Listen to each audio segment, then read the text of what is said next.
So welcome everyone.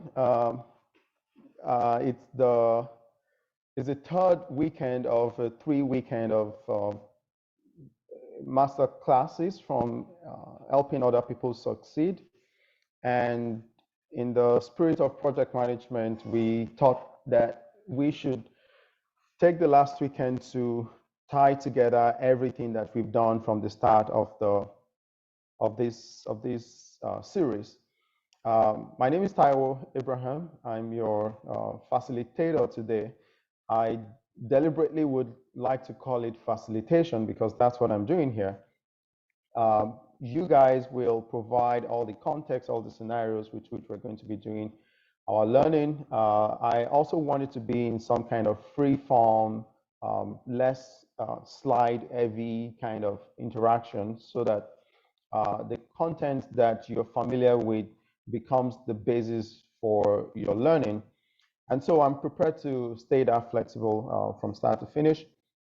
We're talking about project management, and in my introduction earlier on, I had asked if you guys can go into the chat to give me ideas on what you expect from this session. The purpose of that is basically to ensure that the delivery of the session is tailored to meet as many needs as possible. In different scenarios, you will find different kind of needs. Some may be here trying to understand the logistics of getting the PMP certification. We can spend quite a good amount of time on that. Some already have the PMP certification and they are here to get heads up on what are the latest trends or what are some of the trendy conversations going on in the world of project management. And some are here just to even figure out what exactly is project management all about. So if you belong to any of these three categories that I just quickly put out there, you may want to make it known in the chat so that I can balance out the direction of the conversation. Now, while you have the opportunity to tell us what you expect, there are certain things that I prepared to share with you that I think will stimulate and drive the conversation. So far, I haven't heard anyone like speak. So I will say that as much as possible, if you want to speak up, just let me know, or you can just use the emojis or the emoticons to signal that you want to speak. Otherwise, we're going to use the chat room a lot, so feel free to use the chat room.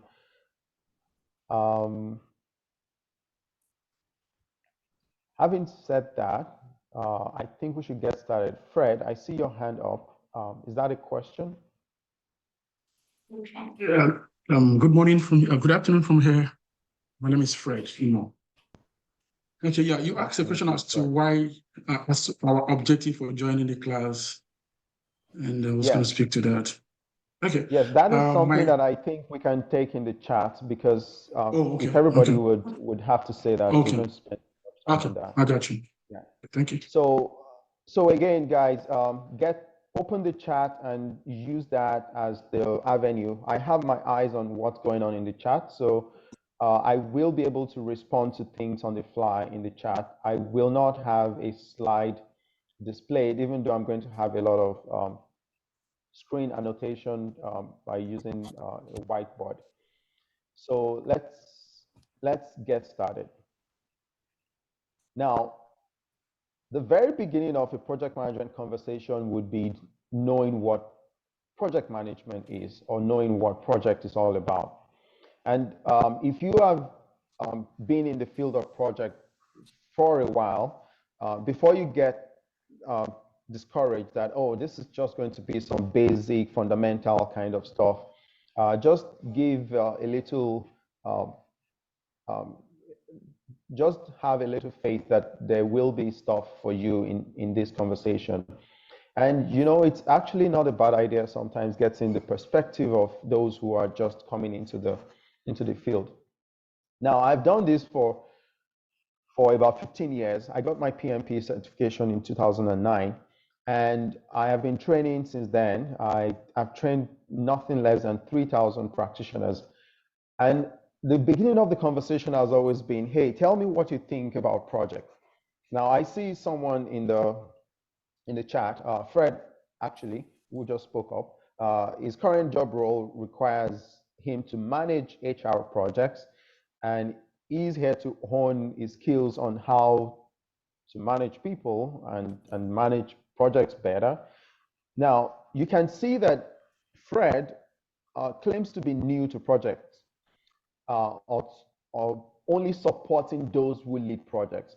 But all of us use the word project. Now, I need just one or two people to speak and give us what I call a non-academic definition of what they think a project is. And trust me that in 15 years of doing this, there's never a wrong answer. We might have incomplete answers, but most of what you're thinking right now, if you're thinking you want to respond to that question, will be correct. So if anyone wants to jump in on that, please go ahead.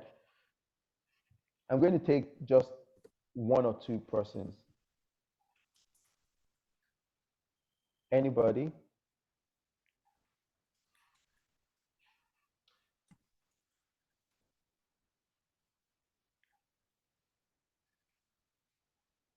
So this is going to be a free-flowing kind of conversation. It's a two-way conversation. I'm not here to just educate you. Okay, I'll take what I saw in the chat. Delivery of an event within the constraint of time and budget. Okay, any other idea?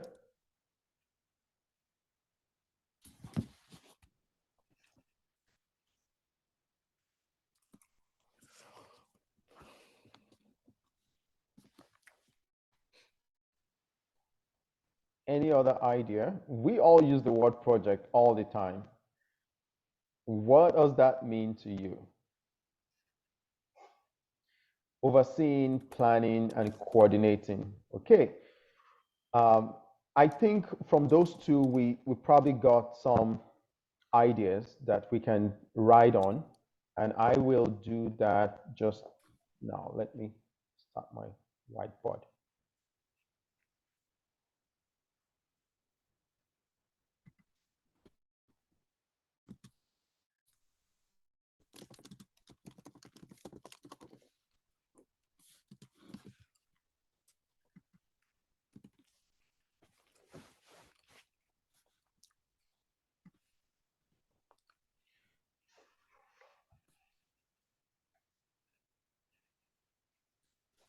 Okay, so in the chat right there, you got two people trying to jump in to help with the definition of what a project is.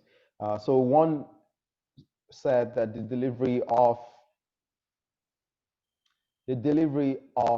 an event within the constraint of time and budget. So right there, time is jumping out. Time is jumping out. Budget is jumping out. I hear constraint.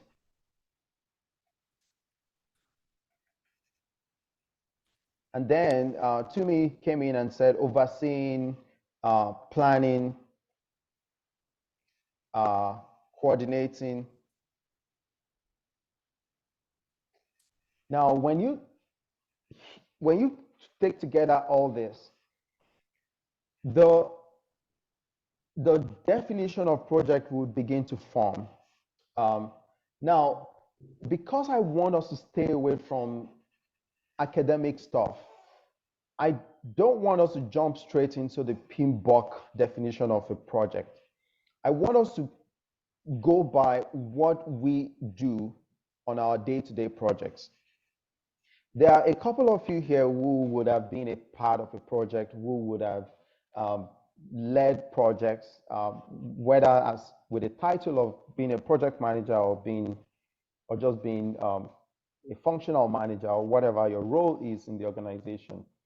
And I need you guys to be hands-on because I can just throw out stuff at you, but I want to hear what you do in your project and how we can tie that into the consensus definition that we have developed that you have in the PMBOK guide.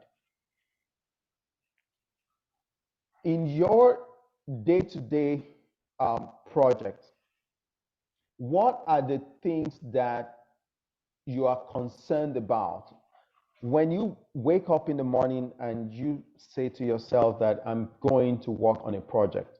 What are some of the things that consume your mind? Mary said people management. Now, when you say people management, these people encompass the team that will deliver the project. It can also encompass the suppliers that will provide the resources of the project. It can also encompass those who actually are funding the project. You can call them the sponsor. All of this, we can continue to build and build and build. You can sum all of them into what you call stakeholders.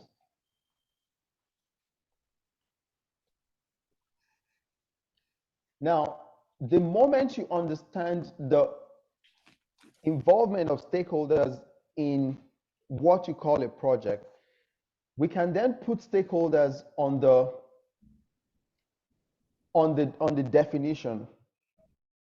Now, we want to deliver project on time. We want to deliver project on budget. We want to deliver project within constraints. We want to plan. We want to coordinate. All of this is with some people in mind, stakeholders. So the project that you want to do is an idea of somebody, a stakeholder.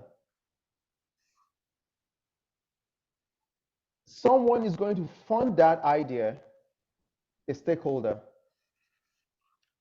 Someone is going to work out the idea, your project team. When the work is done, someone is going to use the output of that project, the users or the beneficiaries. So at the end of the day, it sounds to me that project is what you do that takes you from point A to point B, and project will be whatever you have in between. So forget any definition that you know before now of projects. You are at point A right now. In order for you to go to point B, there are things you need to do that revolves around stakeholders, and all of what you have to do from point A to arrive at point B is project. So if you take that and tie it to the consensus definition in the PMBOK guide, a project is the temporary endeavor. When you say temporary, the question of time is taken care of. It means that it's time bound. Temporary endeavor, the word endeavor there talks about the work that you have to do. So call it temporary set of tasks that you do to deliver the expectations of the stakeholders. So this expectation of the stakeholders is what you have at point B. That is not your project. So point B could be that you set out, you wanted to build a house. That is the output of your project. You want to build a website.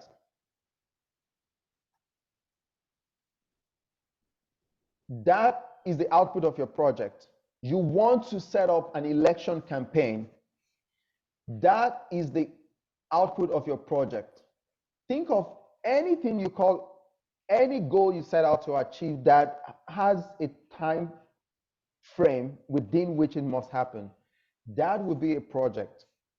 Now, if you take all of this and you can talk about whatever project that you have going on in your own world.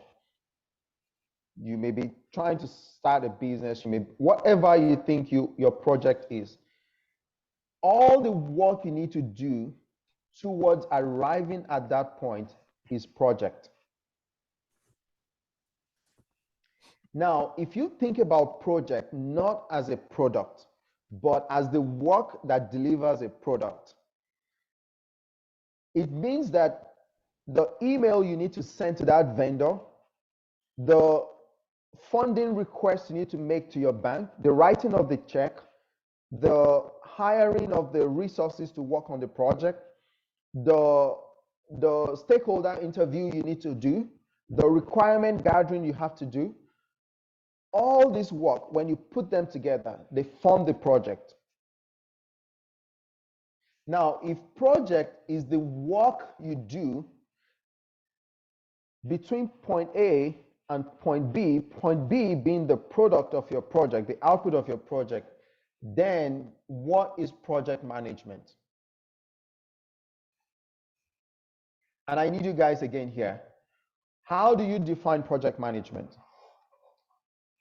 We said project is the work you do to deliver an output. What is project management?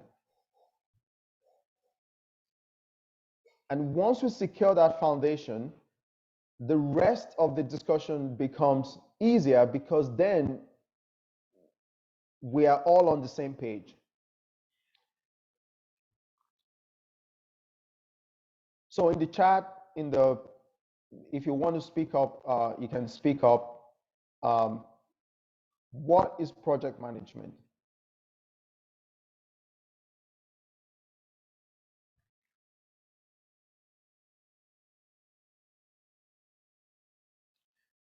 I see we have a shy audience here.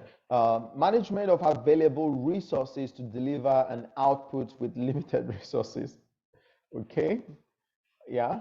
Something we do that delivers an output which can be tangible or intangible. So Mary, if we look at that definition you just gave, you would see how you have just defined a project. Project is the work we do to deliver an output. Now we have transitioned from defining a project to now defining project management. And I know many of you have had one thing or the other to do with projects. Now, Mulika said coordinating the activities to be done to deliver an output. That coordination that she just mentioned, that is where all the discussion on project management lies. What does this coordination entail? So if I go with Mulika's definition, she just said that coordination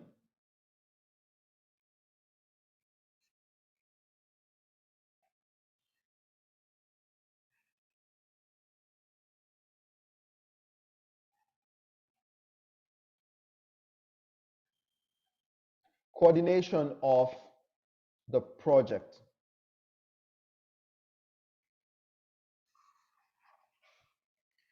Fred came back and added managing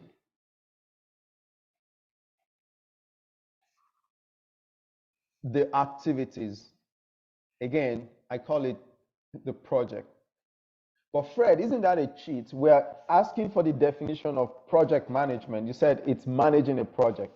Of course, that makes sense, right? But the question is, what does that managing entail? What does that management entail?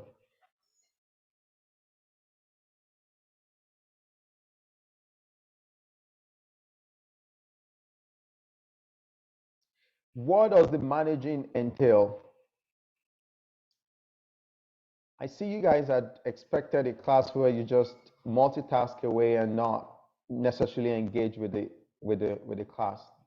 I got you.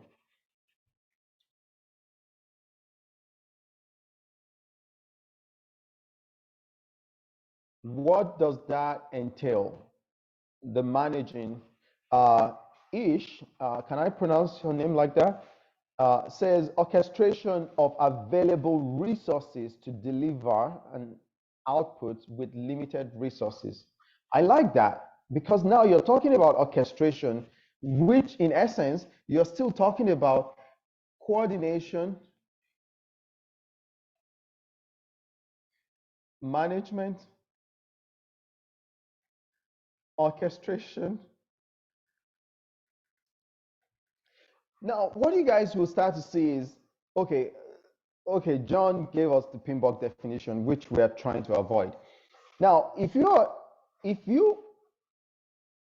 are trying to define this and you find yourself struggling a little bit with the definition of what project management is all about, it's because there are many words we use, there are many things we do, there are many things we interact with that we really don't think about at the depth that is needed. It's and it's not a problem, but now that you have to think about it, you find yourself actually asking that, really, what do we do in project management? What is project management about? And then everybody still is going back to coordination, management, orchestration, and that is what I need you to define. What does that coordination, what does that management, what does that orchestration entail? And it's okay that you don't have the answer, because that's why we're here. Now, Fred added some more details that it entails ensuring that all resources required for a project are available at the right time and the people involved are doing what is expected of them to ensure timely delivery of the project. That is brilliant. If I leave everybody here with that, how useful has been the session? Project is the work you do to deliver the result of the project or the output or the expectation of the stakeholders. Great, we know what project is. Project management entails application of knowledge, skills, tools, and techniques to project activities to deliver the expectation of the stakeholders. Great. The skills, tools, and techniques and knowledge that I have just mentioned there, what are they? Okay. I go back to John Oseni's definition, which he copied from the PMBOK. Project management is the application of skills. Okay, where do we get the skills from? What skills are we talking about? Project management is the application of knowledge. Knowledge of what? Project management is the application of tools and techniques. What tools? What techniques? Because we need to know what those are before we can apply them. So what I'm trying to do here is to lead you in a way that sets you up to start building a frame of mind when you think about project and project management. Once you get this frame of mind, anywhere in the world, at any level you get to interact with projects, you will lead at a level of comfort that is different, because you can reduce everything complicated about project to a simple set of instructions. A simple set of instructions that, if you remember these instructions, that's all you need to succeed. I did a little project management before 2009 when I took my PMP certification, but ever since then, I've had to lead projects right after that certification process at the highest possible level. One of my early engagements was supporting the construction of the biggest church auditorium in Africa, or maybe even the world.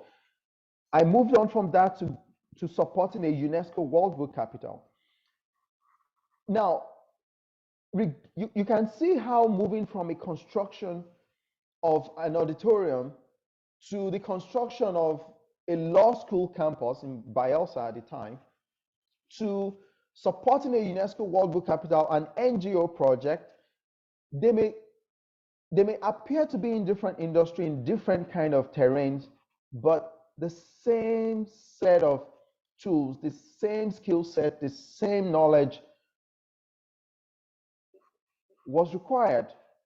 So when we come and say that there is the application of knowledge, skills, tools, and techniques, it's because there is actually such a thing as project management knowledge that is different from whatever knowledge people have of maybe finance or maybe business management or maybe HR or whatever other kind of knowledge that people talk about out there. There is such a thing as project management knowledge. There is such a thing as project management tools and techniques. There is such a thing as project management skills. That is what I want to introduce to you today. And when you have this, it helps you to structure your thinking, to structure your approach to projects in such a way that no matter the level of complexity or the level of simplicity, you will always approach your project the same way. And when you do that, we say you are a project management professional. A project management professional is the individual who has been equipped enough with project management knowledge, project management tools and techniques, and is skilled enough to use this knowledge and tools and techniques on a consistent basis, that at every time they get to interact with a project, their default response to project management is the application of the knowledge and the tools and techniques. So there is nothing like, oh, my organization does not just do quality project management, so I'm not able to do project management. Your default response should be aligned with best practices. Your default response should be rooted in your knowledge of project management, should be rooted in your knowledge of the skills of the tools and techniques. Someone made a joke with me sometime a long time ago. Was like, if you have a hammer as your only tool as a craftsperson, every problem you come across will be a hammer problem. So whether you want to remove a nail, it's a hammer. Whether you want to drive in a nail, it's a hammer. Whether you want to split a piece of wood, it's a hammer. Now, think of all the damages that you would create when you use a hammer to try to split a piece of wood or to try to remove a nail.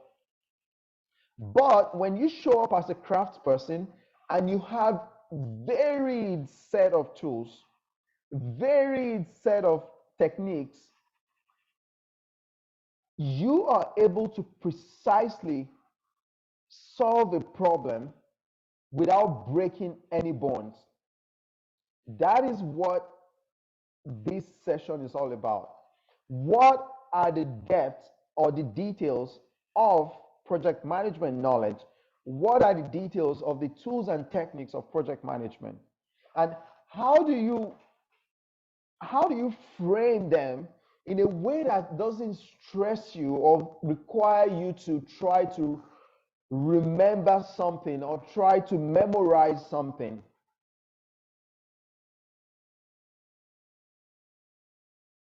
Does that sound like a fair proposition for this session? That if at the end of the second hour, I've been able to introduce you to a frame of thinking on project management such that any project you see, you have a template to approach it. Because I'll tell you that many times I have my project management students, they come, they spend all the 6 days in the class or 5 days or whatever number of days we have working together. And then they get back to their project, and they encounter a project and they are like, hey, what is the beginning? What exactly should I do first?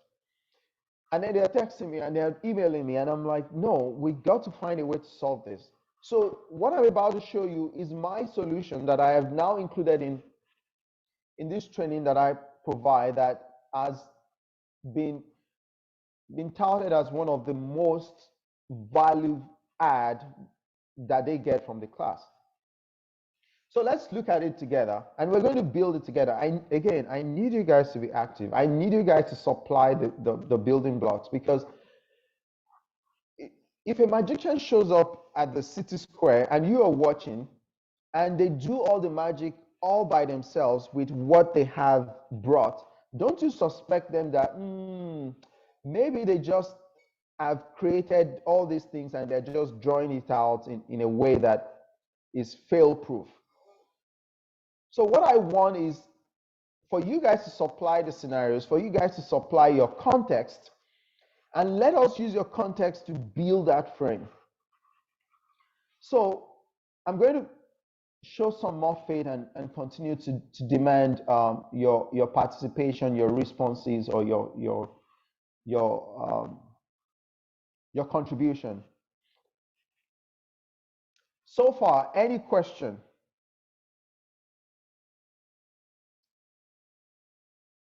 Any questions? No. Okay, so let's do this. If you have been handed a project today,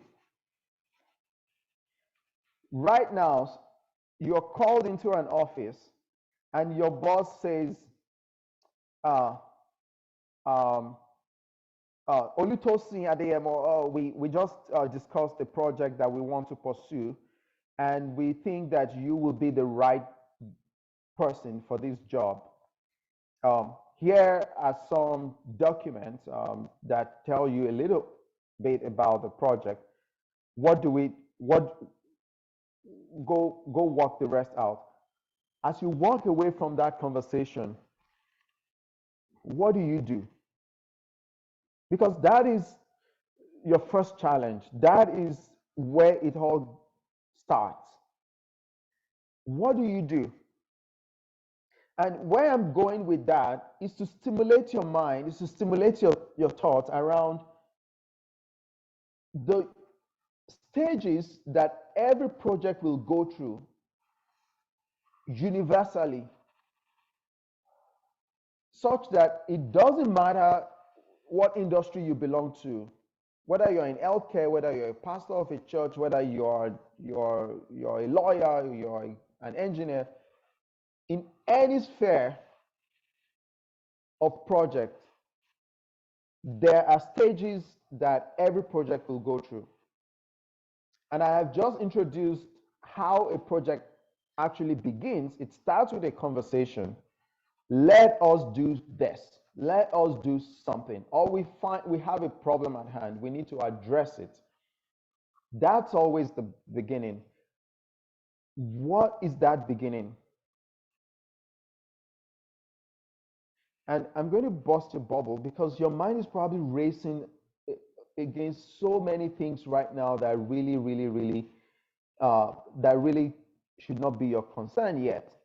Okay, Mary says, I would like to know the rationale behind it. Brilliant. Read the document that has been handed to her.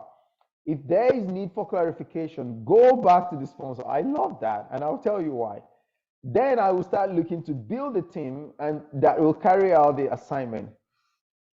Mary is a project manager, and I'll tell you why. So you have just been introduced to an idea, and they tell you to do something about it. The very least you can do is to start the project. So universally, every project starts. Someone says, Taiwo, now it seems you're going to waste my time. Like, yeah, a project should start, but what does that start entail? Hold on, we will get into that. But let's build one stage at a time. You've been called into a meeting to be told a project is going to happen. The first thing is to start the project. So you can say you want to start the project. And then when you start the project, what happens next? Now, look at what Mary just said, that she wants to understand the rationale. The rationale you're talking about here would typically emerge from maybe the business case, or if this was a project that has been set up on contract, you want to go into the contract documents that approved that project, and that will provide you all the details that is behind the project. You will start to get an idea of what the project is all about, what the purpose of the project is. So you start the project by understanding all of this. All right. I like that Grace is adding that you want to understand who the stakeholders are. This is what you do when you start the project. You see that Mary could not get through the starting of the project without going back to the sponsor. So the consensus work we do when we're starting a project is basically to talk with the stakeholders. So you need to identify those stakeholders and you need to talk to them. You need to figure out what their intentions are, what their expectations are, what they want out of the project. You can say that what's in need for them, what's in the project for them, because the success of your project will be measured by how much you meet the expectation of the stakeholders. So if a stakeholder wants red and you deliver blue, no matter how on budget, how on schedule, how risk-free you manage the project, it's a failure because the need for the project has not been delivered. So the starting is to check out who are the stakeholders and what is this project all about. The moment you connect the stakeholders with their expectations, you have started your project. The expectations that you have gathered from those stakeholders, you need to plan how to deliver that. You need to plan how to deliver the expectations of the stakeholders. I'll give you an example. We want to develop a website for H.O.P.S. Why do we want to develop a website? We figure that we have a lot of people who tries to reach us by email, and it's just difficult organizing the information we use to serve them. And so we have come up with a business case for, well, developing a website will reduce the amount of time we spend supporting our clientele by a certain margin. And it's just a project to do. And then we say, hey, Adeton is our VP of operations, by the way. And then we say, Adeton, you need to take this with one of our volunteers to drive the project. Adeton calls, I'll stay with Olutosin again and say, hey, Adeton calls Olutosin and says, hey, we think you're going to be able to help us with the website we want to create. Olutosin goes away and said, okay, I need to talk to Taiwo. What's his vision for the website? I need to talk to Bola. What's his vision for the project? Adeton, what's your vision for the project? We have described what we want from the website. So what does it do next? Or what does she do next? That is planning. In any industry, in any sphere of project management, the only way to go forward after you figured out what the project vision is to plan. So whether you're doing agile, whether you're doing waterfall, it's planning. So I'm going to put planning here.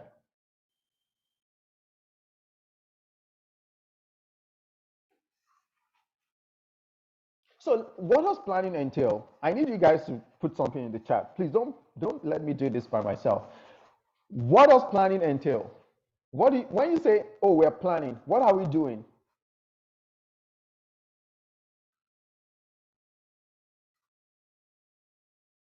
What are we doing? What are we trying to achieve?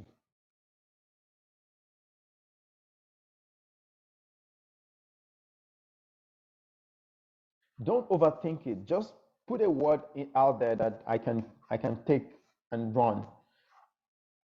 Okay, Grace said scope of the project. By that, I believe she's saying that we want to understand the scope of the project. And that is true. We want to flesh out all these expectations and visions that we have got from the stakeholders. Someone says we want to identify available resources. We want to identify the activities to be done and the time frame for achieving them. Someone says we want to strategize.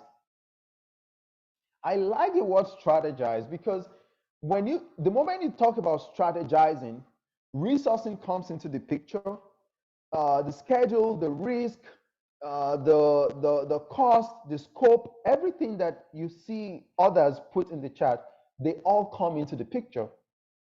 So the idea of planning is like you sit down on your desk and you want to mentally simulate a journey down the line of the project and then prepare yourself for that journey. And I'm going to make that very simple. I want to go from point A to point B. And between point A and point B, there are 5 turns that I need to make. I need to be sure that when I set out from point A, I have enough resources to arrive at point B. Because nobody is going to judge the excellence or the success of my project until I arrive at point B. So I'm not going to get to the road and then go back after I get to the first turn and say, you know what? On that first turn, I needed to cross a toll gate, and they need cash, but I don't have cash. I only have cards on me, and there's no way to use a card there. So I need to go back home and get cash. If you do that on a project, it's already failing. You know why? The amount of time you spent going to that first turn, the amount of time you spent negotiating with them at the toll to see if they can use card, the amount of time you spend driving back to go look for cash, and then driving back to the toll, you're probably fired already if you're in a commercial kind of space. So you don't have the time and the resources to do work twice, the same work you should have done once, because time is involved, resources are involved. So your job in planning is to say, well, I need to get to point B. There are 5 turns. What are some of the things that I need to prepare for? Have I taken this route before? No, I have not taken this route before. Has Adeton taken this route before? Adeton traveled this route 2 months ago. Hey, Adeton, you were on this route a month ago. There are 5 turns. What are the things I need to prepare for? Then, Adeton, in this case, in project management language, is someone you will now call a subject matter expert, a consultant, a domain expert. Adeton then says, okay, listen, Taiwo, on your first turn, you're going to have to cross a toll. On that toll, they do not take cards, so you need to have cash at hand. Now, it's not just that. When you are going to give them cash, they do not give change. So you have to have the exact amount that they require. What has Adeton done to my journey? She has provided me some information that will help me organize myself in a way that when I get to that toll, I don't have to turn back. I can go through.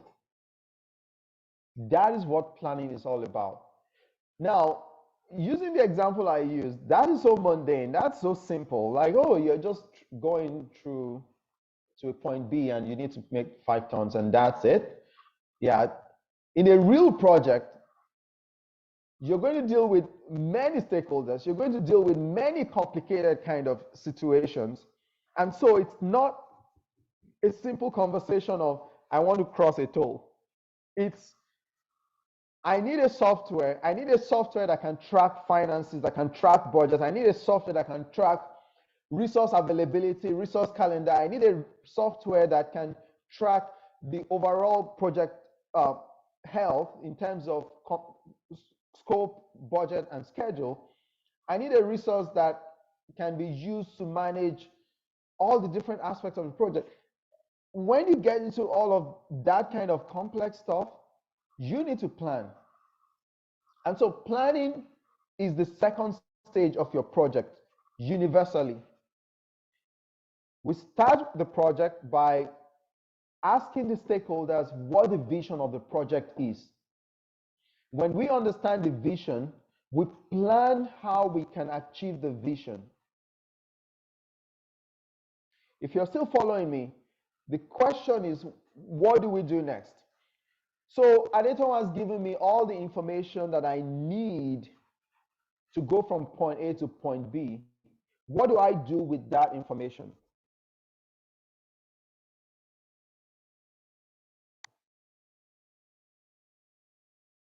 What do I do with all the planning that I have done?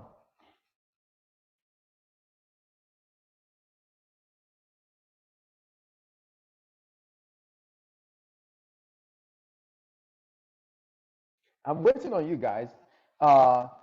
Mary said you execute. Okay, 2 people just said you execute. 3 people said you execute. Is that coincidence that everybody just says you execute? Mulika said you assign resources, which in the world of waterfall, that's the first activity in execution. Dakwa also said allocate resources, because if you have actually been in project environment, as soon as planning is done, the next thing is to resource the activities that deliver those plans. So the people who said execute, the people who said assign resource, allocate resources, they are saying the same thing. You need to action the plan. Adeton said I need to get cash to cross the toll. I don't have the time to go look for cash. Now I say that, hey, Mulikat, you live close to an ATM machine. I'm going to send you cash to your bank. You help me withdraw specific denomination to the tune of whatever amount that I'm sending to you. That activity is execution. I got an information, that information informed a plan. The execution of the plan is me sending money to Mulikat, Mulikat getting out of her house to go draw cash and delivering the cash to me. When that happens, execution is done. Now I have the cash to drive through that toll and arrive at my destination. Execution is done. Now I drove through the toll, I have arrived at my destination. What next?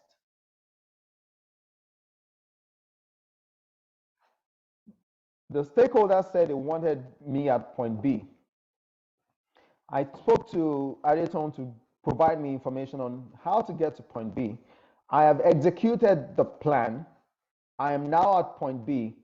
I have called the stakeholders to come and see that I'm at point B. They have validated that I am at point B. What do I do next? And I see the book people, the theory people saying monitoring and controlling. What are you monitoring and controlling? You are at point B. That is your destination. You end the project. You end the project because you planned, you execute. When you deliver the goals of the project, you end the project.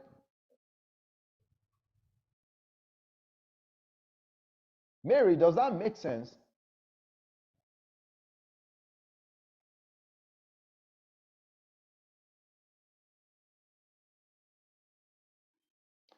Okay. So tell me what is academic in what I just explained. Is there anything that is not intuitive in what I've just explained? That every project you do, you start it, you plan it, you execute it, you close it.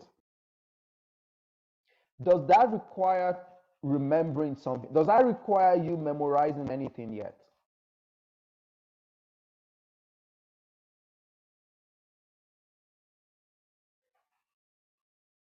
It's all still common language. It's all still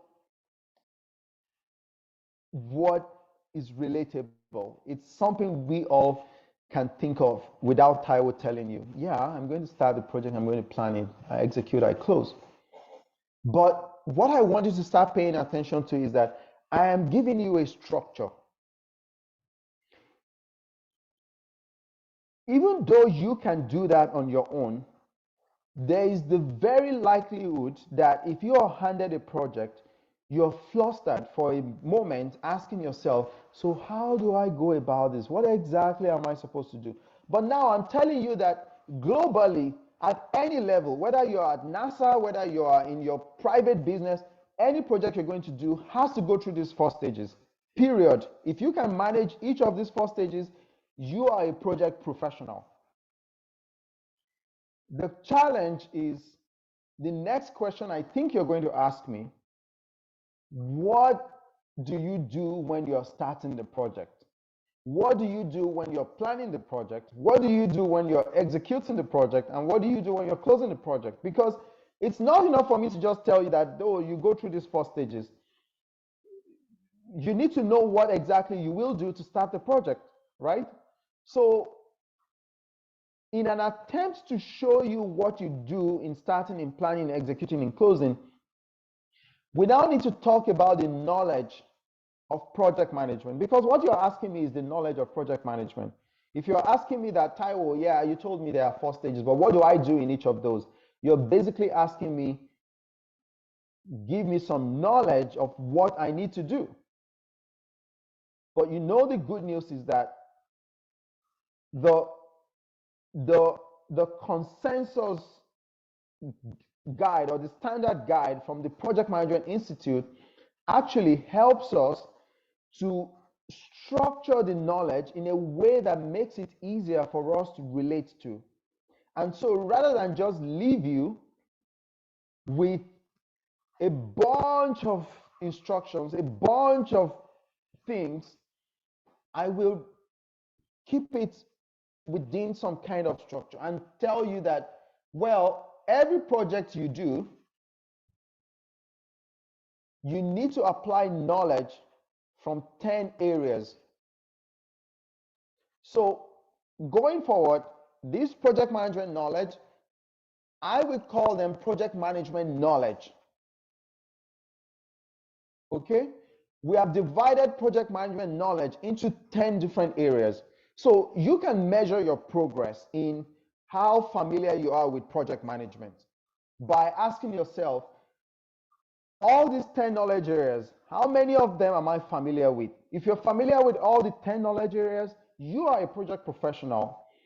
If you identify an area where you are not competent or where you are not familiar, then you know specifically what area you need to develop your knowledge. But you are not clueless as to what knowledge do I need to drive a project. Now, just to manage time, I will introduce the knowledge areas to you, but we probably would talk about it in a way that helps you to understand why these knowledge areas are important. Now, when we start to talk about knowledge areas, we start with integration. Now, the way I want you to think of integration management as a knowledge area is, you can actually consider it as knowledge area -1. Do you know why? Integration is all about integrating all the other knowledge areas. So when I said we have 10 knowledge areas, I'm essentially saying we have 9 knowledge areas and 1 knowledge area that brings them all together. That's why we call it integration. That's Oxford English Dictionary. What does integration mean? Integration, we asked earlier on, what is project management? And someone said management of project. What does integration mean? If I was in the class, I would say integration, combine stuff together. That's what integration is all about. And so this integration knowledge area is a knowledge area that focuses on just bringing together all the components of the other knowledge areas. So if I were you and I'm trying to manage my mental bandwidth, I will not think about this. I will not try to remember this. What I would try to remember are the 9 knowledge areas that we need to later integrate. And so when we are going to talk about those 9 knowledge areas, we need to talk about scope. We need to talk about time. We need to talk about cost. We need to talk about quality. We need to talk about resources. We need to talk about communication.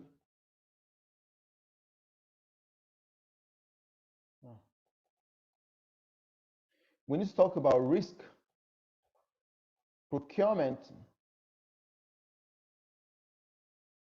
and the one we've been talking about a lot, stakeholder management. Those are the 9 knowledge areas. Now, just pause for a second and scan these 9 knowledge areas and ask yourself, which of them can we argue away as not necessary? Which of them haven't you used on projects? Which of them can you not see the logic of why it's necessary? Now, Mary said none. Now, the challenge I would have for you next is, what other area do you think we have missed that should be here that is not here?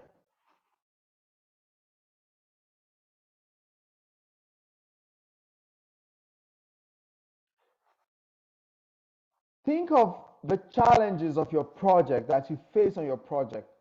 I have just listed 9 knowledge areas for you, and as good as they look, as logically appealing and intuitive they look, have we missed something? Is there something we have left out that if we don't think about that, we might still be in soup on our project?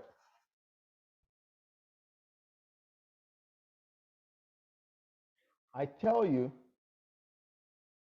it's been a long way coming. It's going to be hard to prove it, that there is something left out. Fred said human resources. That falls right under resources here. So when you talk about resources, you're talking about man, machine, and material. Man there stands for labor, human resources.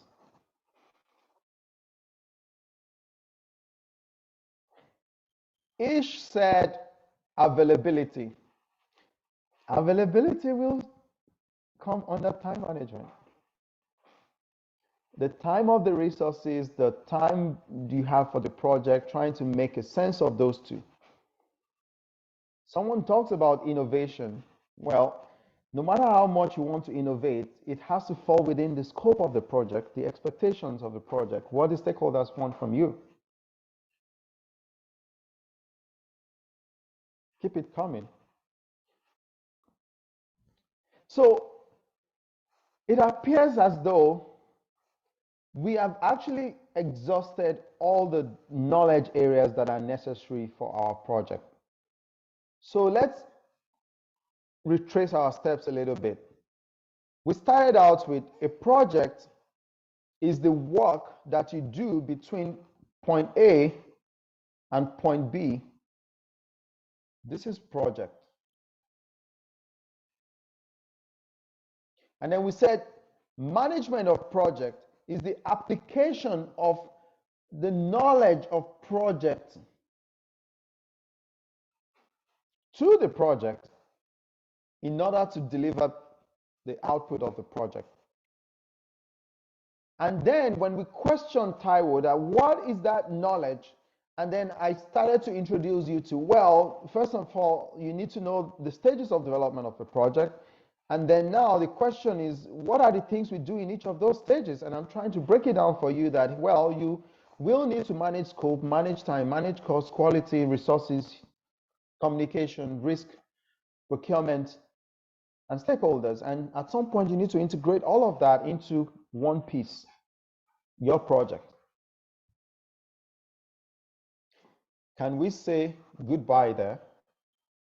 If I have defined project for you, defined project management for you, told you the stages of development of a project, and I've now told you all the different knowledge areas where you must be competent to be a good project manager, can I leave you there? Can we call it a meeting? Is there something more you want to know?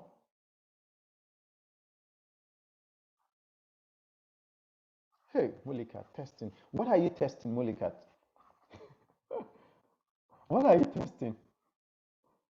Well, Ish said not yet, that we shouldn't end the session yet. Right? How do we improve on this? Ish is asking that. The question is still, what is this? What is this that you want to improve on? Because what I have given you so far is just shells. I haven't given you the content of the shell. I have given you shells, the stages of development, the knowledge of what you do in each of the stages of development. But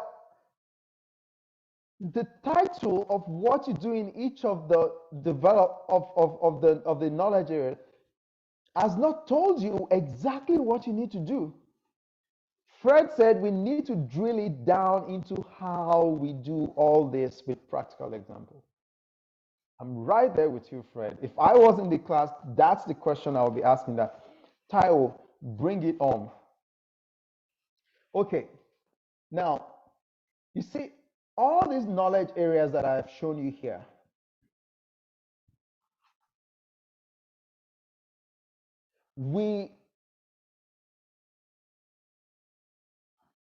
there is a structured way that you can relate to them. For each of these knowledge areas, there are instructions, literally instructions that have been provided for you as a rookie in project management to know what to do in each of these knowledge areas. Such that if I tell you the instructions, you really know exactly what to do. So with those instructions, you are not left wondering by yourself, what should I be doing? You just said I should integrate my project. What should I be doing? You said I should manage the scope of my project. What should I be doing? You said I should manage time on my project. What should I be doing? What you should be doing are the things that I call instructions. So in all, if you are going to deliver on all these 10 knowledge areas here, there are 49 instructions. But do I want you to go away trying to remember 49 instructions? I shouldn't do that to you if I'm a good facilitator. What I should provide you is how to come up with those 49 instructions. So I'm going to wipe the screen and then we're going to attempt to do something together. Now, so that we start to use some universal language, some PMBOK language, I will start to use a language that anywhere in the world they will use. Okay? So what you call starting the project, or what we discuss as starting the project, is it okay we call it initiating?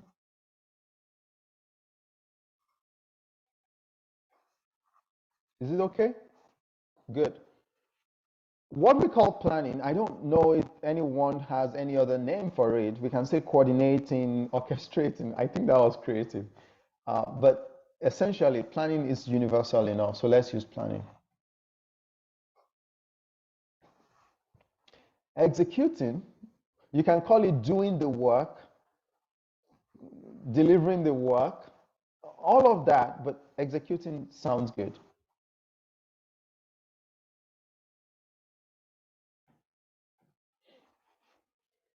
And what is the fourth stage of delivering a project? What is the fourth stage of delivering a project? Mary, Mary, do you agree? It's close. I was waiting for Mary to not say Mary said monitoring and controlling. Mary, that's what I've been dissuading you from. And I baited you and you fell right for it. The fourth stage is closing. But you will understand why Mary is saying monitoring and controlling. So there is something there. There's no fire, there's no smoke without fire, right? She is consistent enough that maybe we should pay attention to what she's saying now. Now, the idea of monitoring and controlling is that when you are initiating your project, or call it starting your project, when you are planning your project, when you're executing your project, when you're closing your project, there is a part of you that is constantly asking the question of, are we doing enough? Is there something we're doing that might fall short? I'll go back to the example of me connecting with Adeton and saying, hey, I want to go from point A to point B, and you have traveled this distance before. I need your insight. Now, Adeton just told me what I need to do. But then I'm asking myself that Adeton traveled a month ago. Could there be any changes between when she traveled and now? Do I need to update, to get an updated information from elsewhere? This kind of reasoning is not initiating the project. You can force fit it into planning, but it's not restricted to planning.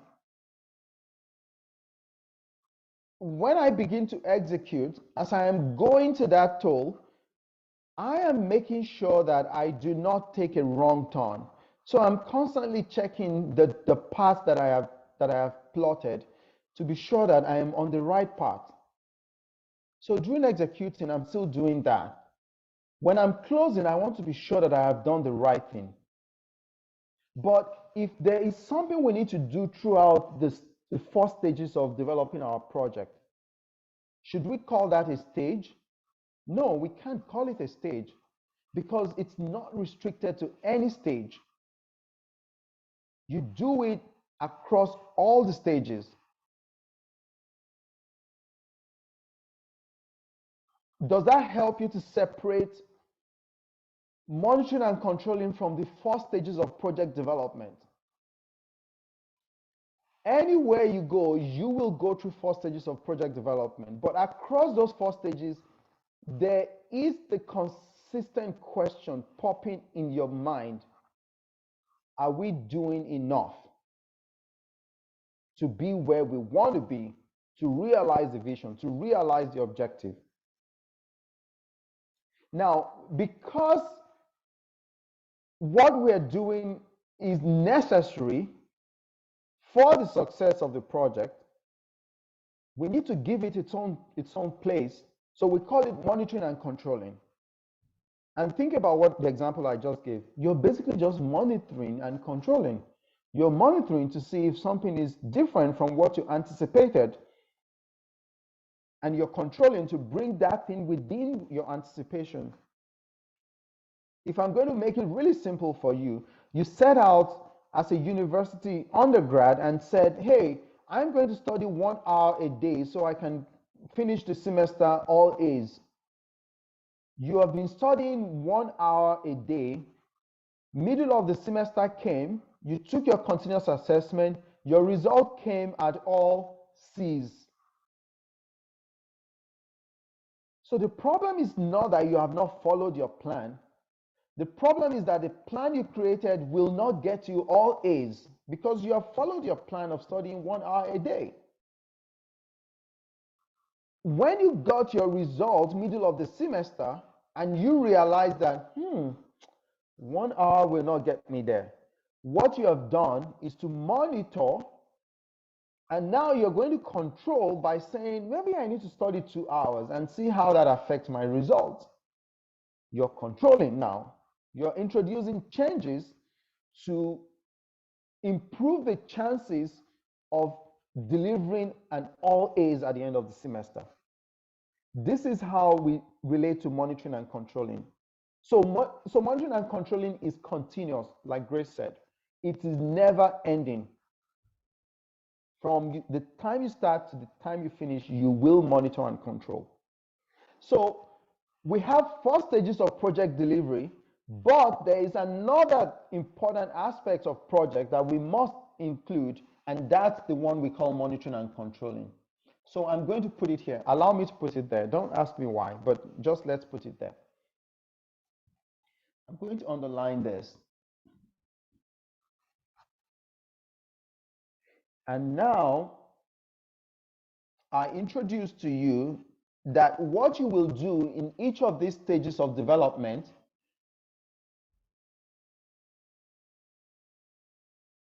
requires that you know what to do on project, requires your knowledge of project management. I gave you 10 knowledge areas. So let's list those knowledge areas now. I told you that the first one that encompasses all of them is what?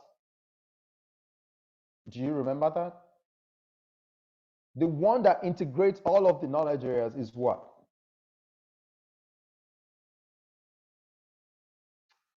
Integration. I have my guys there. Integration.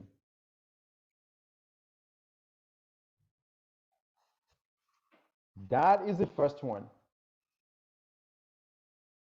And then I'm not going to bother you with this because I don't want you to cram. So let me take it easy on you. So integration. The next one will be scope.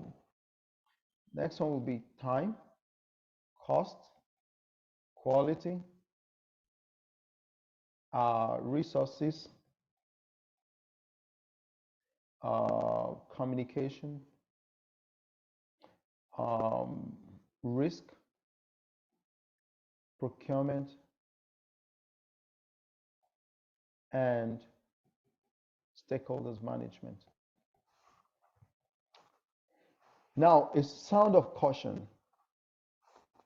If you go out and say, I'm an expert in communication, you're wrong. If you're a project manager and say, I'm an expert in risk, you're wrong. If you go out and say, I'm an expert in quality, you're wrong. Why?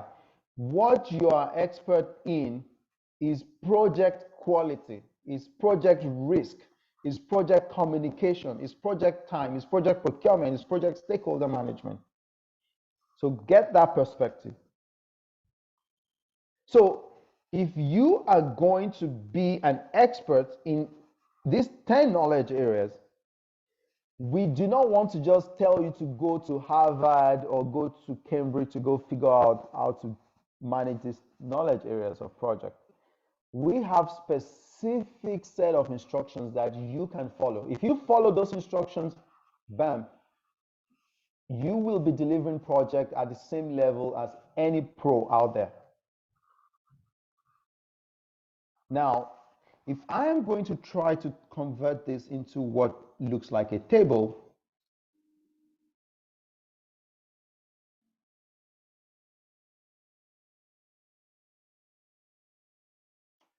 stay with me, we're almost there. If You are going to try to look at this in form of a table. The instructions that I have been telling you that you need to carry out to perform what is needed in each of the knowledge areas, I'm just going to give you the numbers very quickly. Now, when you are going to integrate your project, there are 7 instructions that you need to carry out. So let me just put it somewhere there that is visible. There are 7 instructions that you need to carry out. When you are going to manage the scope of your project, the knowledge area there leads us to 6 instructions. For time management, there are 6 instructions. For cost management, there are 4 instructions you need to carry out. For quality, there are 3 instructions you need to carry out. For resources, there are 1, 2, 3, 4, 5, 6. There are 6 instructions for resources. For communication, there are 3. For risk, there are 7. For procurement, there are 3. For stakeholder management, there are 4. Someone should help me sum together all these numbers. If it's not 49, then there's something wrong.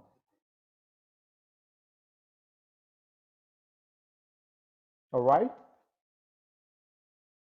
Do we get 49?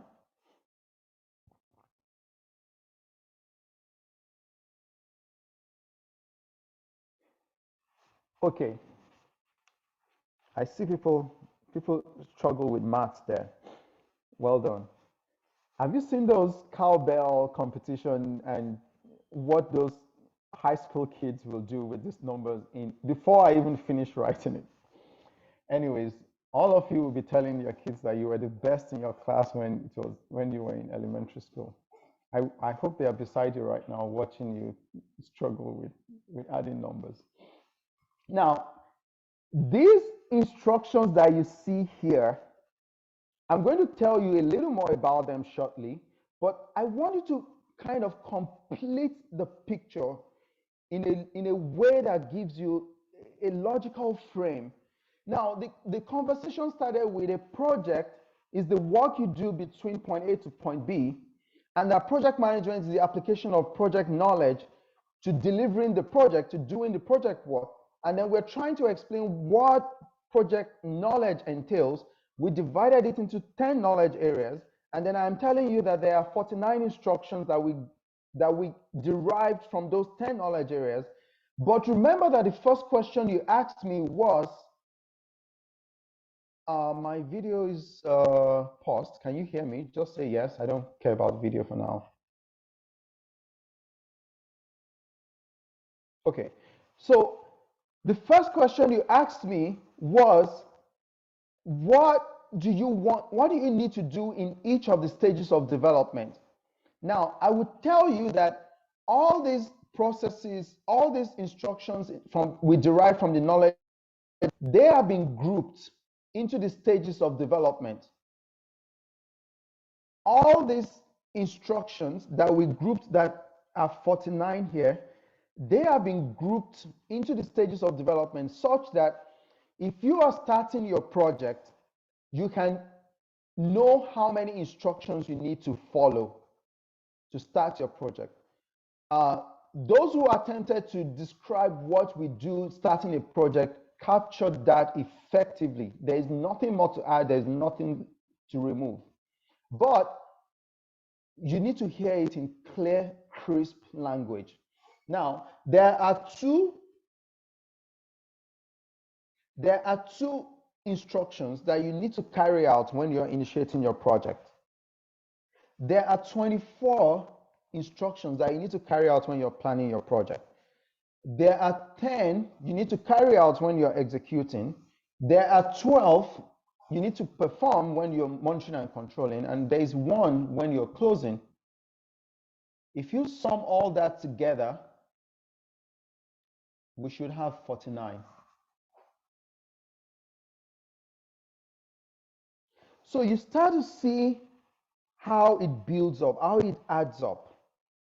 The things we want you to do in the stages of the development of your project, they are derived from the knowledge areas, from the activities that we require you to do in each of the knowledge areas. Now, these things that I've been calling instruction, I call them instruction because they sound like instruction. And I'm going to give you an example. An example, for instance, with scope is these 6 processes you see under scope. Or I just gave myself away. Someone who hasn't following go like, Dr. Taiwo, now you just said it. These 6 instructions, I didn't say processes, instructions that you see here for scope, they are distributed like this. There are 4 of them here under planning, and there are 2 of them here under monitoring and controlling. So they make 6. And then someone says, you said their instruction, what are they? This first one, for example, the name of that particular stroke that I put there is called Plan Project Scope Management. The next instruction is called Collect Project Requirement, or Collect Requirement, because you will collect product requirement as well. The next instruction says define scope, define project scope, define scope, whether product, whether project, define the scope. And what do you do with the scope you have defined? Create work breakdown structures. Now, by what I have just said, I've just given you 4 of the 49 instructions. Do they sound like instructions? Would you agree that they sound like I'm issuing instructions? Can you relate to them as instructions? Yes, no?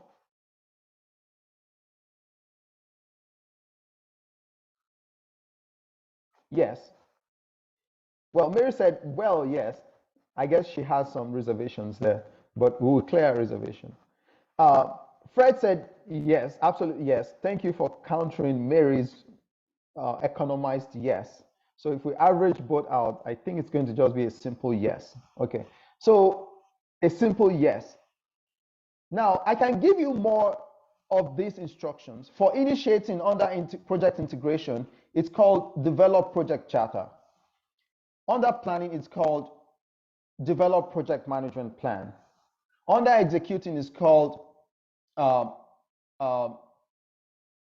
direct and manage project work, manage project knowledge, perform integrated change control, and monitor and control project work, and then close the project. It sounds like I'm reading out instructions. Under time management, you will plan project schedule or project time management. You will define activities. You will sequence those activities. You will estimate the duration for those activities, and you will develop your schedule. Can you see how that is forming? You will monitor and control your schedule. Under cost, you will plan cost management. You will estimate cost. You will determine budget, and you will control cost. Under quality, you will plan quality, you will perform quality assurance, and you will control quality. Under resources, you will plan resources, you will estimate the resources, you will acquire them, you will develop them, you will manage resources, and you will monitor and control resources. Under communication, you will plan communication, manage communication, control communication. Under risk, you will plan risk management, you will identify risk, you will perform qualitative risk analysis, but I prefer simple language. So I'll say qualify your risk. So you plan risk management, you identify risk, You qualify those risks. When you qualify, it's a subjective categorization of your risk from low risk to high risk, low probability, high probability, low severity, high severity. So you qualify the risk. But then you need to quantify the risk, because the risk will cost you something in time, in budget, or whatever. You quantify the risk, then you plan what happened, and then you plan how you want to respond to the risk.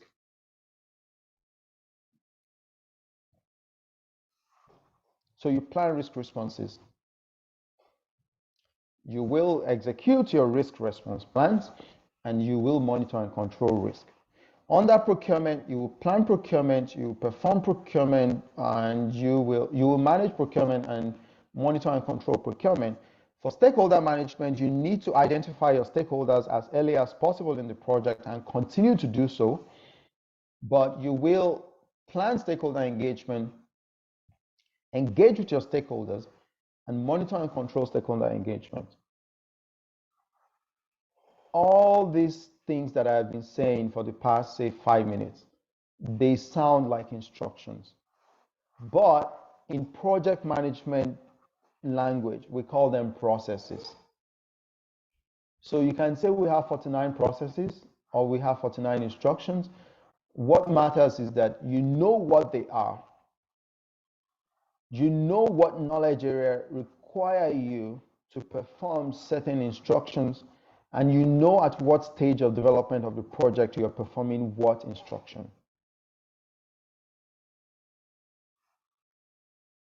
If you count all these strokes, there are 49 of them. So all the blank places that you see,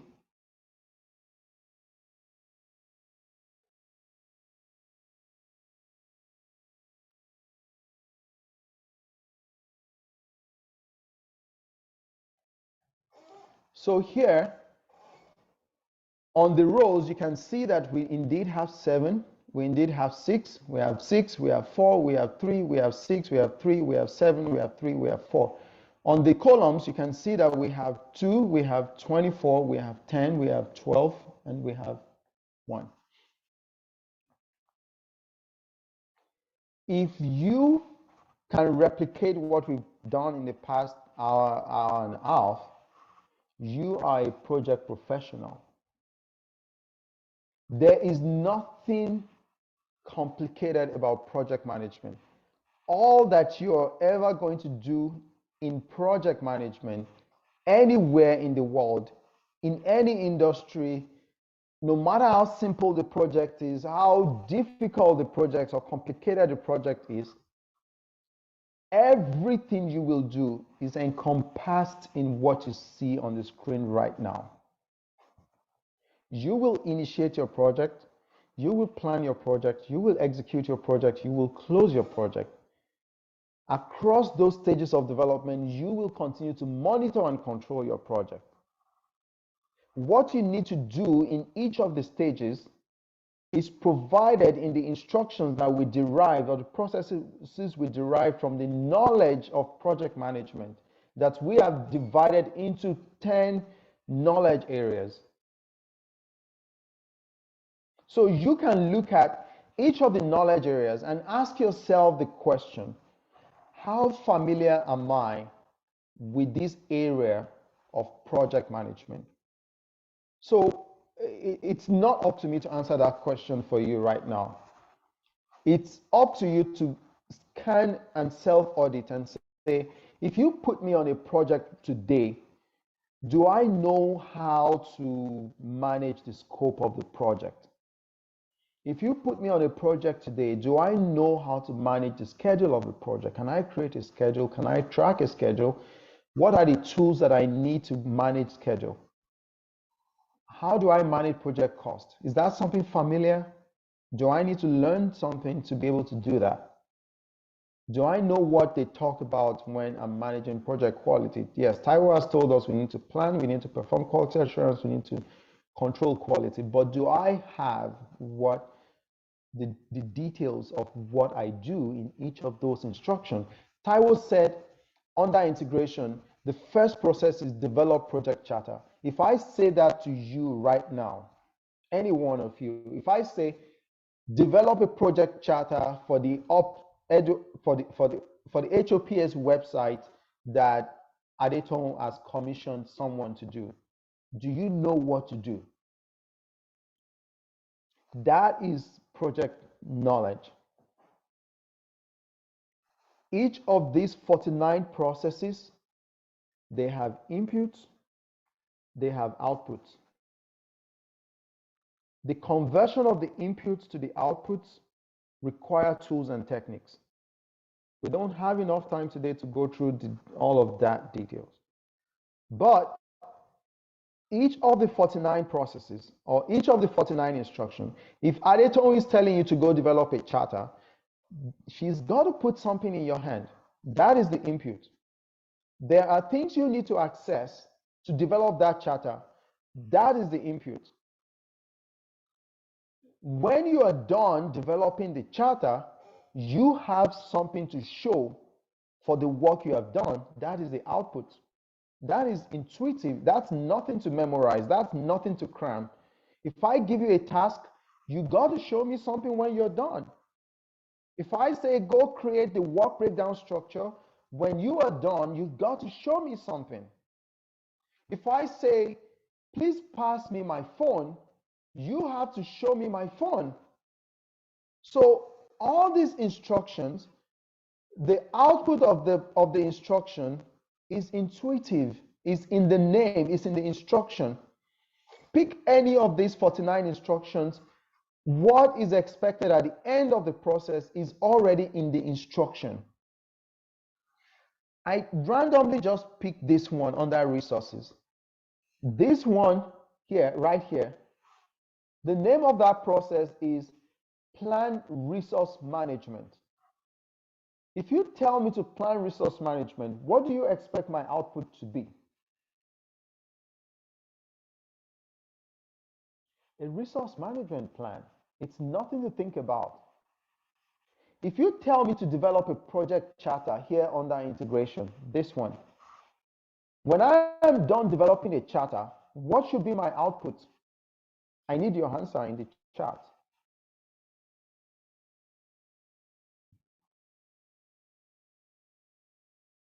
If Adeton has given you the instruction to go develop a charter, when you are done, what do you give? Ish said it, the project charter. The project charter. The next process here under planning is called develop project management plan. When you are done with that process, what do you expect to deliver? What do you deliver?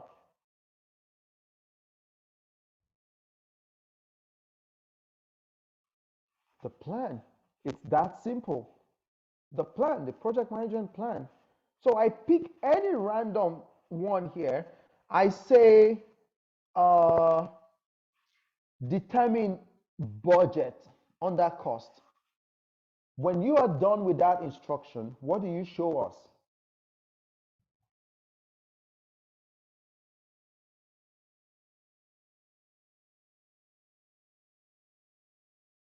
Be careful, it's the budget, because the process before that is estimate cost. So that gives you the cost. But the process says the budget. Stick to the language that is in the instruction. If the instruction says develop schedule, here under time management, the output of that is the schedule.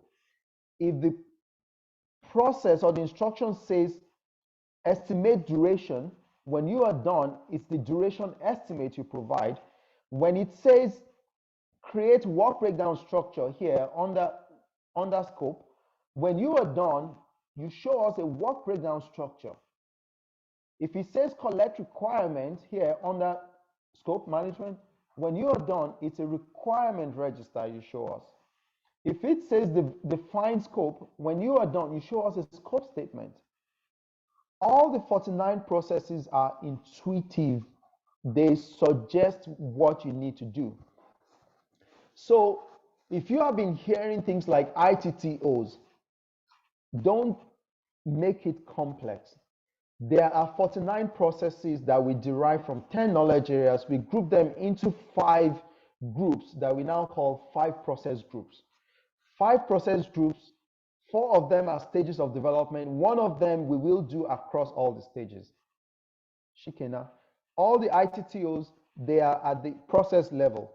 At the process level, the O at the end of ITTO is output, and that is suggested in the instruction itself.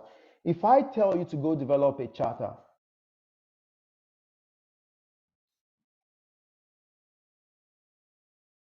do I need to give you anything to develop a charter? Absolutely yes. That is your input. Now, I put a document in your hand. I said, that is the contract of a project that we just sold, or a contract we just won. Go and initiate the project. The contract I put in your hand is an input. But is that contract the same thing as the project charter? No, you need to convert the content of the contract to a project charter. And in that process, you need to talk to the salespeople. You need to talk to those that are involved with the contract. You saw earlier on that someone responded and said, hey, I will need to talk to someone, because that is what initiating is all about. You need to talk to people. When you are planning, you are talking to people because you are not expected to be an island of knowledge. So you need to talk to experts. You need to talk to people who have experienced something. You need to brainstorm. You need to document something. You need to collect data, analyze data. All these things that I'm saying you will do. These are the tools and techniques. So if you are going to create a work breakdown structure, the work breakdown structure you want to create is a breakdown of the scope of the work that you have identified. How did you get to the point where you're creating a work breakdown structure? It's because you know the scope of the project. But how did you get to the point where you can define the scope?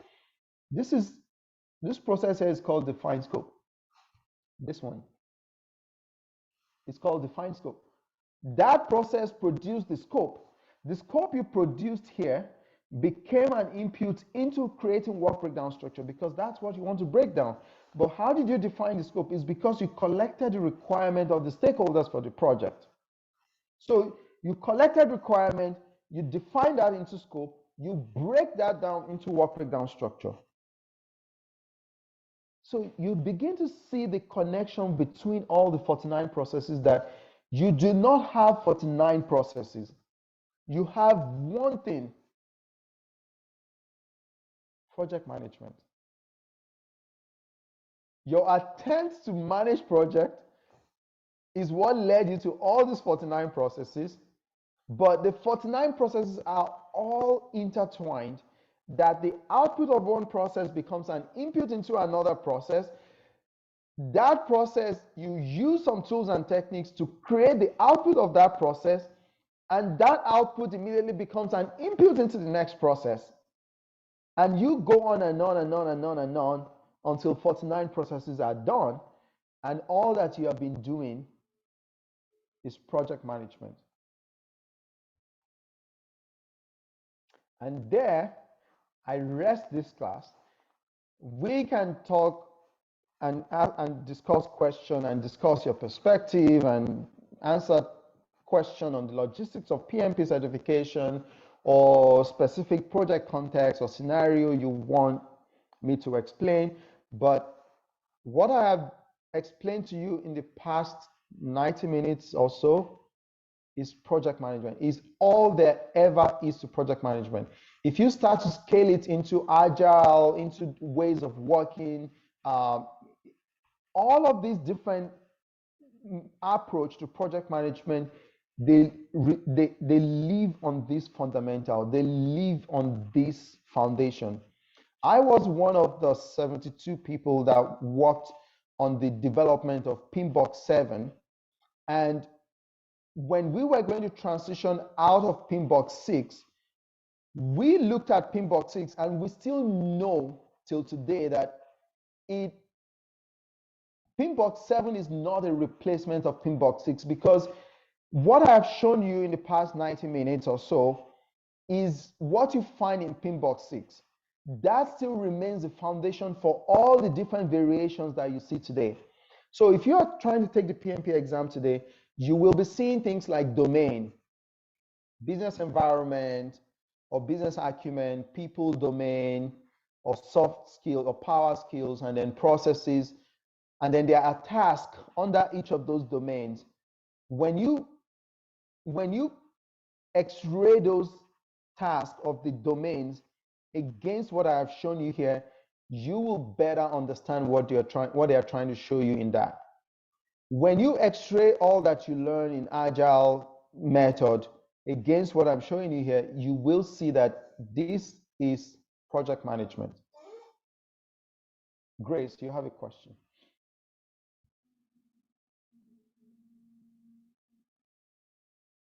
Yes, sorry, I was unmuted. Thank you so very much, Tayo. Like, I've never heard PM being explained and simplified in this manner, like concise and straight to the point, easy to understand. Thank you for that. My question is based on my need. As I said earlier, I have a PMP certification, which I took during COVID. I was bored. I didn't have a job. So I decided to invest in taking that certification. But I'm at a place where I need practical knowledge. I don't know if that's something that's a service that you're offering. I'm really interested because my next role has to do with technical program manager. And one of the skills that I need to have is project management. So I Okay, need so I just put ASAP. I just put a website in the chat. If you Okay. check that website, you will see a lot of different options that we have there. Like this whole thing is actually sponsored by 6 Dot. H.O.P.S is a not-for-profit, so we do whatever we do with the interest of people like you. But you can see that there is still a lot to talk about here, right? There's still so much we should be detailing and explaining, but we don't have enough resources to do that. But if you go to 6 Dot, you will get something like that. I know there is the Agile Immersion program or some kind of experiential type of training that they do where you would actually do projects. Like you will actually do projects and go from the beginning to the end of that project. And there is also the mentoring part of what we do at H.O.P.S, where when we do some of those mentoring, you can get opportunities to actually do things with your mentors. I would also say that something that I don't see a lot of people take advantage of is participation in your local project management chapter. The PMI chapter has abundance of opportunities to actually get your hands dirty without any consequences.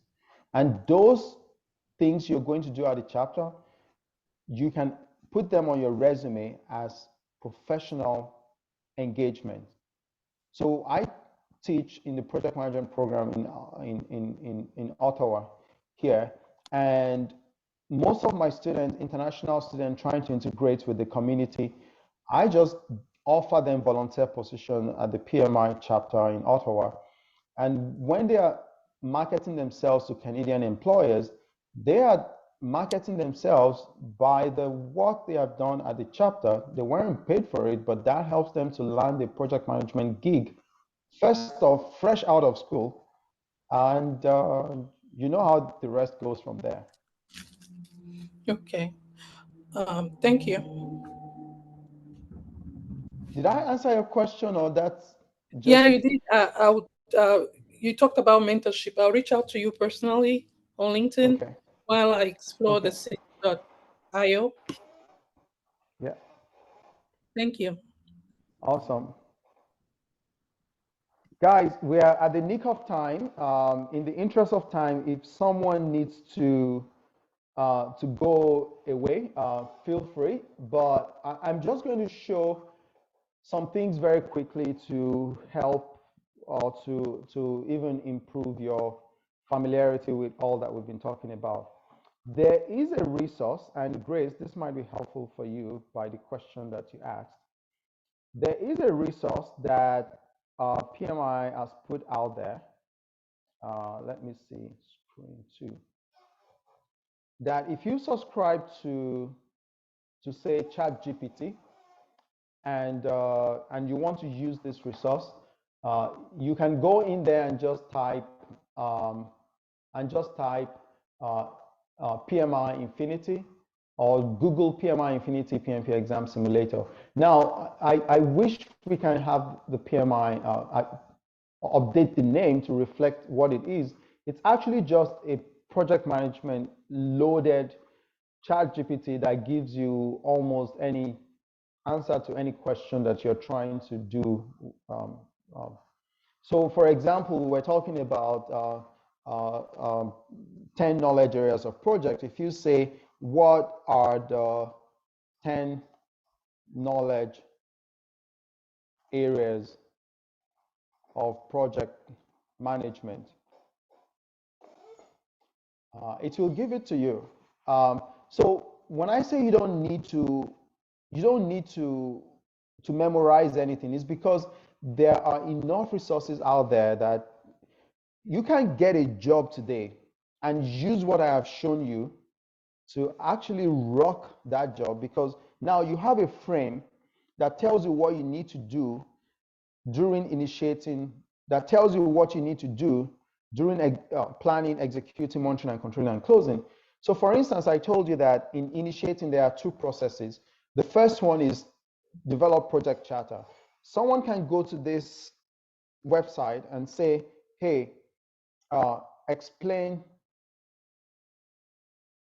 all there is to know about developing a project charter.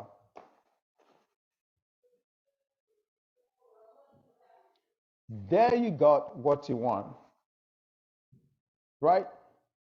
You can say, I have just been assigned to a project. I need to identify stakeholders.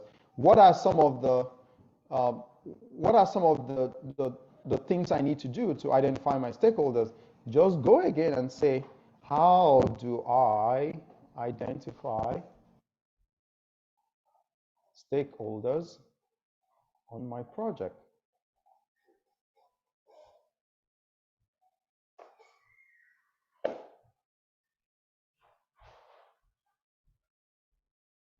You see steps right there. So what we've done with you today is, first and foremost, defining what project is, defining what project management is, and then taking you through a tiered approach to understanding what all of that entails. And then I've led you to the point where you can take these 49, each of these 49 instructions, and begin to ask the question on each of them in a way that you see all the answers right there. You will not get any better explanation from anybody than what you just see on ChatGPT there. Give me any question from the class that you, someone says, oh, I need to create work breakdown structure. What do I do with that? How do I create a work breakdown structure?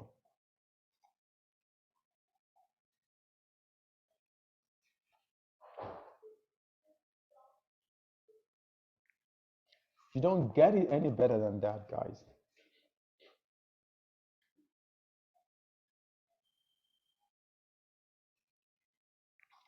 Now, let me show you something again. If you want to, what I drew for you as a table, if you go to Google project management process matrix, pinbox 6, If you Google that, it will jump right out here for you. So look at this, for instance.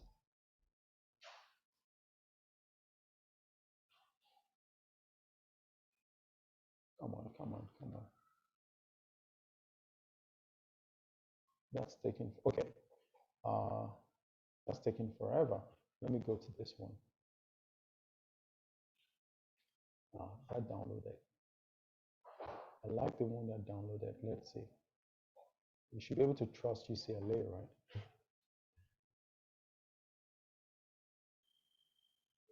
Uh, uh,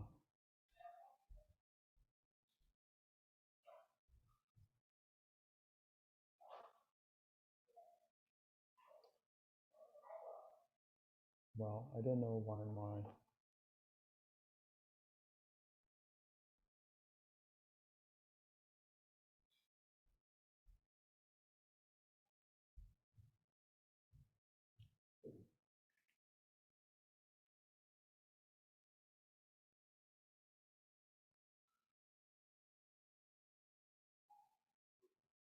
okay, right there. So what I developed with you as a table is right here, and it's in the PMBOK. If you download PMBOK 6, if you're a PMI member, let me try to reduce the screen so you can see. So if you can even take a screenshot right now, you can have all the 49 processes and the names of each of those things that I represented as strokes. So you print this on your board at home, and you take on any project. It could be informal project that you're doing at home, or it could be project you're doing at work or in a volunteer position, and come back to PMI Infinity and take each of these instructions and ask PMI Infinity that, hey, tell me what to do with each of these instructions. And voila, that's it. Someone said they couldn't access 6 dots. Let me see what I missed. 6 dots.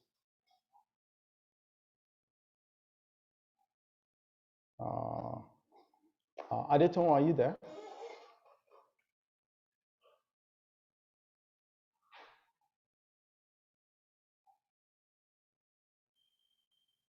Yeah, I couldn't access that either. Yeah, you skip the S after the T.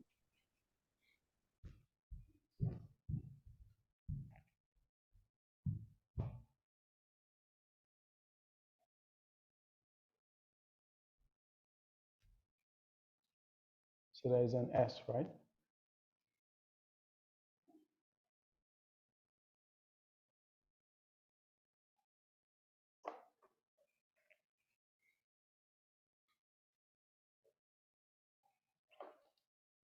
Apologies for that. So I'll put the right one there.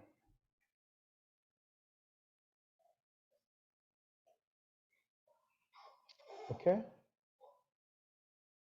And that gives you all you need. Academy, about, startup. Okay. Any other question? For those who might be aiming for the PMP exam, all the questions you need is in the PMP handbook. If you just do that and just say, you can pick any year you want, it's going to give you the latest anyways. The latest is the 2023 version, and if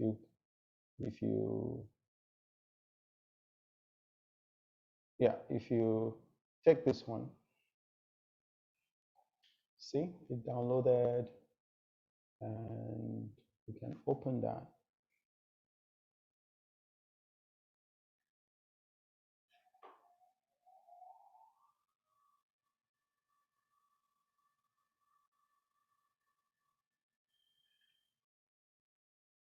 So if you just take that,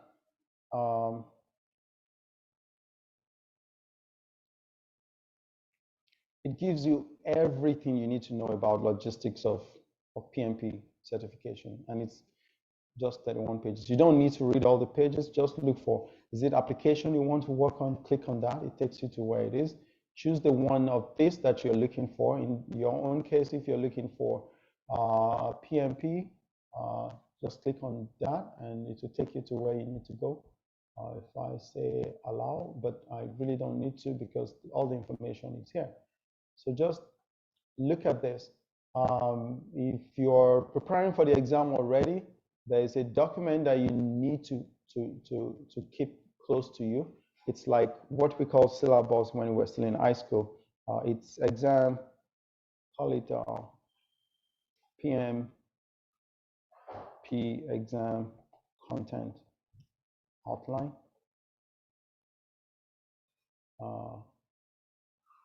Another PDF, right?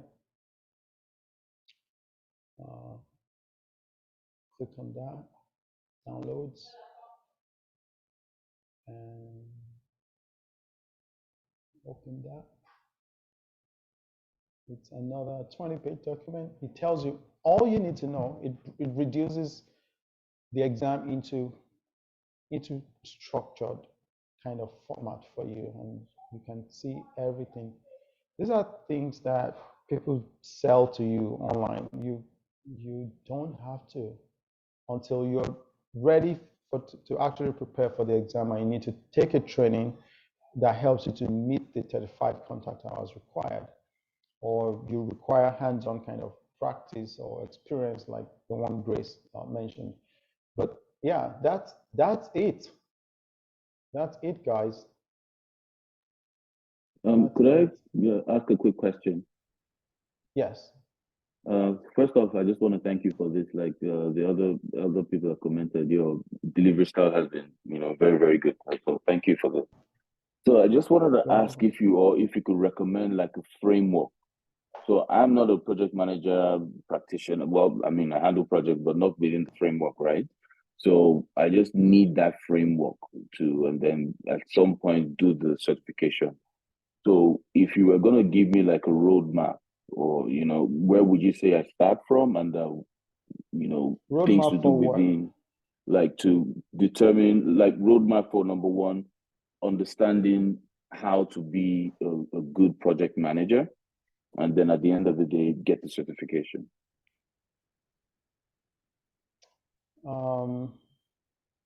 I think it will start with asking yourself why you want to be a project manager, which will stem from maybe career choices, or career choices usually is what steers us in that direction. And so if it's a choice already that you want to be a project manager, then the next thing is to acquire the knowledge of project management, and that's what it's all about. I think you would do well to find a training outfit that can equip you with all the foundational knowledge in a granular kind of manner. Like again, I would tell you to specifically go to 6 Dot and see what's in there for you that you can use. It's a robust it's a robust organization that provides you lots of different. You see, all these are things within the value chain of project management. So if it's agile you're looking for, if it's the project management certification you're looking for, if it's business analysis, CBAP, anything, almost anything you're looking for is available within this website. Yeah, other than that, I would say that the how you structure out your journey into a new career as such would be something that require a more involved kind of interaction with a mentor, like what you can get at H.O.P.S or 6 Dot.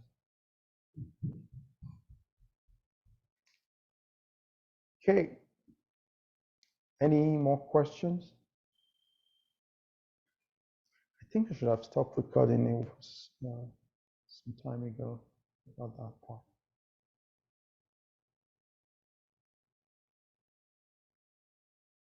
Okay, if there are no more questions, I would say a very big thank you to all of you for joining us in this series that we've had in the past 3 weekends. But I must recognize the contribution of all of our mentors who continue to make our work easy. Basil, Banu, Tendai, Samuel, of course, Bola and Adeton, who are my colleagues at H.O.P.S. We, I must appreciate all the hands-on support that you guys provide to keep us um, in the to keep us in the business of helping people succeed. And until we reconnect again or we have something coming your way, I would say it's been a pleasure and have a good rest of the day, night, morning, afternoon, evening, depending on where you are. Um, and goodbye for now.